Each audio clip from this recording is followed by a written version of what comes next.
Hey everyone, I'm Nikki Novak coming to you live from San Diego Comic-Con. We are in the Fandango Studio. And I am Kristian Harloff, and we are joined by Charlie Hunnam, the star of the upcoming King Arthur and the Legend of the Sword. Charlie, thanks for joining us. My pleasure. Yeah, look at that. Oh, That's thank you. That's right. Charlie, I wanted to ask you, I read something here that you said this was the most fun you ever had making a movie. Like, is that true? And then, if so, why? It is definitely true. Primarily just working with Guy and his producing partner Lionel. They're just such great guys, and we would just go to work every day and have fun. I mean, Guy had said that to me right before we started shooting. The one mandate he had for the entire shoot for me was like, you got to show up every day and have fun. You know, and if we're having fun and we're enjoying this process, then the tone of the film will be what we need it to be. You know, because this is ultimately it's a big story with big scope and, you know, high stakes. But ultimately, it's, you know, it's a Guy Ritchie romp. Right. So. Speaking of having fun, how much fun was it to wear leather pants in 106-degree weather? I read about that you were just like sweating and you had like this big coat on, and yeah, they always have you in leather, by the way. I know, I was just going to say, I've had many years of training, because we would shoot Sons of Anarchy through the summer in LA, and we'd shoot out towards Palmdale, which, as you know, is the desert, and it would be 100, 105 every day, and I was wearing all of that clobber, so I've got a little bit of experience in trying to keep cool. Yeah, well, you know, it's funny you say that, because you had lost a grip of weight during the last season of Sons of Anarchy. Yeah. And then you had to gain some weight. How do you manage that with all the heat, sweating, and, you know, keeping up the weight, because, you know, you want to be strong as King Arthur? Well, it was almost impossible to keep it up on Sons then. Yeah, and you know, we had a couple of hot weeks towards the end of Arthur, but it actually really wasn't bad. So yeah, I got sort of big. I got probably bigger than I've ever been for Arthur. I got to about 190 pounds. Wow. And then the next film I did, I had to lose 45 pounds instantly. So I got down to 145. So definitely had some pretty major fluctuations in weight the last couple of years. So the sweating helps, sweating off a few pounds. Mm-hmm. So I read that Guy Ritchie said that he thinks that nice guy characters are boring. So did you guys have this collaboration, like, let's give him like a bit of a rock and roll edge, let's give King Arthur like more of an edge, or not such a nice guy, because he has in previous films sort of been more of a sweet guy? I mean, I think that was one of the things that Guy was very focused on right from the beginning. Even as the story that we were telling was evolving, he had a very clear take on who he thought Arthur should be, because he felt like he'd seen the very noble Arthur going on the noble quest to become a noble king. And we thought, all that. Let's look at really who this character is, which is a guy who's grown up in abject poverty, but learned to survive. So if you put those like characteristics and attributes in a modern context, we thought it would be fun to explore him as more of like a street guy. So you meet him, and he's basically like a little hoodlum who's got his little fiefdom of London, his area of London that he's the boss of. And, you know, he does very well for himself, thank you very much, but he also looks after all of the people, you know, and makes sure that everybody else is doing okay in his neighborhood. And the journey of the film is he then gets this call to action and realizes that what he's been doing for his little neighborhood, he needs to do for the whole country. I also wanted to ask you about the film's poster, because it looked badass. What were your initial thoughts when you saw the poster? I said, damn, that's some blue steel. I definitely got my face on, you know? But no, I thought it looked cool and heroic. It looks fresh, you know? I thought it was like I felt like a very modern image and a sort of a daring way to go about marketing this film, which I think is in keeping with the way we've made the film, you know? Didn't play it safe at all. So I thought it was cool. Who's more of a badass? I like the mauve. Jax or King Arthur? Ooh, that's a big one. I mean, you know, Arthur's pretty handy with a sword, but, you know, Jack's always carrying a gun, so it's what would you rather have as a weapon? You know what? I'm not an advocate of guns, so I'll take the sword. There you go. I'd rather hit someone with a sword than shoot someone with a gun. It takes more strength. You mentioned the sword. I gotta ask. I mean, it's the Legend of the Sword and it's Excalibur. Yeah. Did you lose your mind picking up the legendary sword? Like, what was the deal? What was the training like? The training was intense. I spent an enormous amount of time learning fight sequences, and to the point where it almost becomes an obsession. You know, these sequences are incredibly long. in the fights themselves. So we would break them into these individual sequences, maybe 5 or 10 sequences, and each sequence would have 15 or 20 moves. And so it becomes like a much more mental and physical. So I'd find myself just running those sequences all the time, like anywhere, particularly when we were shooting those aspects of the film.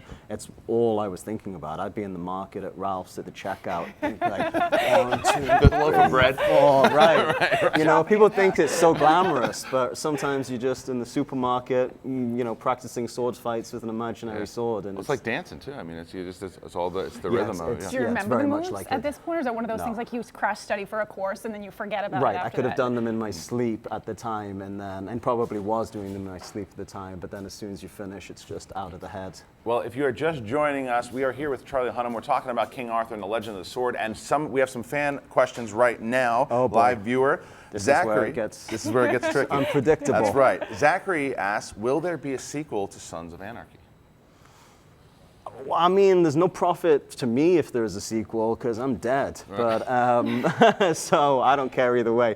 No, that won't. How about a be. prequel? How about a prequel? I think there's real talk of them About a doing prequel. a prequel based in the not in the Suns but in the Mayans. But I believe it's sort of more of an origin of American motorcycle culture type of show. So Sure. it'll take place in the 50s and 60s, which I think would be rad. Yeah. You know, that time period. You know, watching the sort of genesis of American outlaws. It'd be pretty cool. I know a lot of people were asking for that as well. The one thing I want to ask before we do a little bit of a game here, I wanted to ask you, you had worked with Jude Law before. Mm-hmm. Now, this time he's the villain. We're talking about, you were mentioning Edge. What is it about Jude Law and being the villain? What's he going to bring to the villain role in this movie? You know, I think just an intelligent sensibility. You know, you never really want the villain to be too arch and twirling his mustache. And I think, you know, Jude's such a smart actor that he always finds, you know, something internal, something relatable, something you can sort of empathize with in the struggle. So it's not just an out-and-out bad guy. He becomes a much more complex character.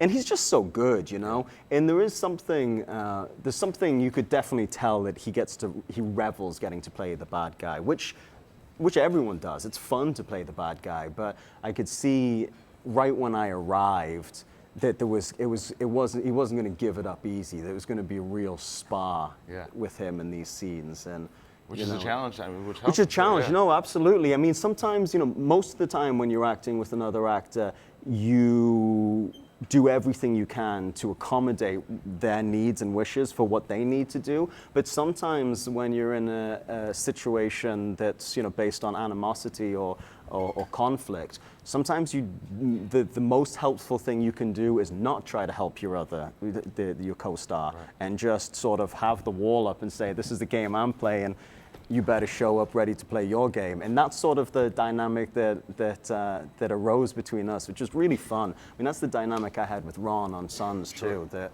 it wasn't sort of like we were holding hands and discussing what we should do to motivate each other between the scenes. It was just more like, I'm over here and you're over there, and let's see what happens, you know? No kumbaya, hopping right. each other's girls. That's right. So as Kristian was saying, we wanted to ask you a little bit about your first times, some of your firsts. Some of my firsts. Yes. First, here we go. Okay. We're live, remember? Dramatic Sure. pause, dramatic pause. Dramatic Right. pause. Your first time booking a role?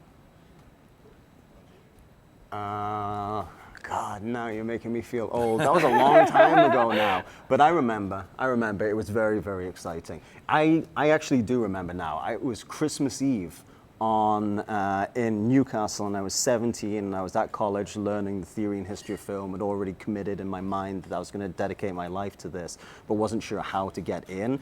And it's such a like testament to my personal belief system, which is what if you dedicate yourself to something absolutely and march towards that goal fearlessly, then somehow the universe or God or whatever it is conspires to help you. And I was there just with this nothing but a dream.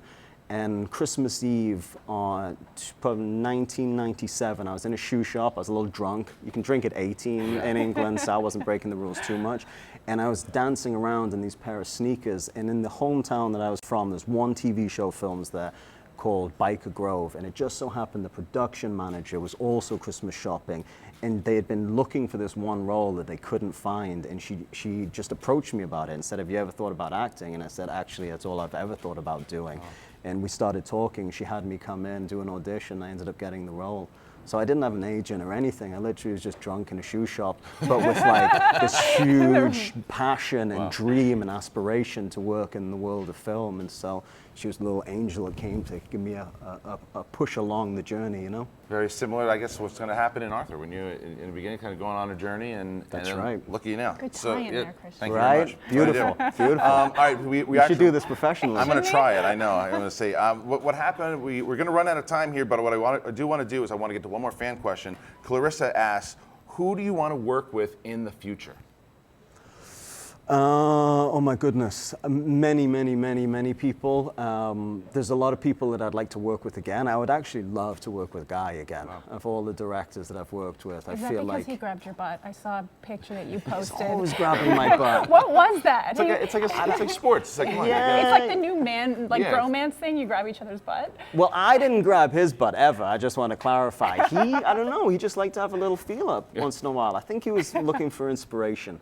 You know, like he has bigger other muscles than me, but I think my glutes are. Is it your glutes in yours? Yeah, the glutes are pretty firm, so I think it was just. That's good to hear. I mean, it's, because you see, like the collaborations between the actors and directors, they really further each other. So it sounds like that's the experience that you had. And there's nothing more flattering and exciting about getting asked back to the party. Sure. You know, for somebody, you know, it's very hard to make a film. You spend an enormous amount of time together, and for somebody to express the desire to work with you again, it's really flattering. And also, you go in with the shorthand, you know, so you don't have to have that awkward month of learning each other's rhythms and processes. You know, you just right into the deep end. So, well, Charlie, I wanted to thank you so much for joining us today. Before you leave, pleasure. You got a little gift from Fandango, from the Fandango Studio. Whoa! Should I open it now? Or should I take it home and put it it under the tree? Yeah. Okay, no. Another Christmas Eve gift.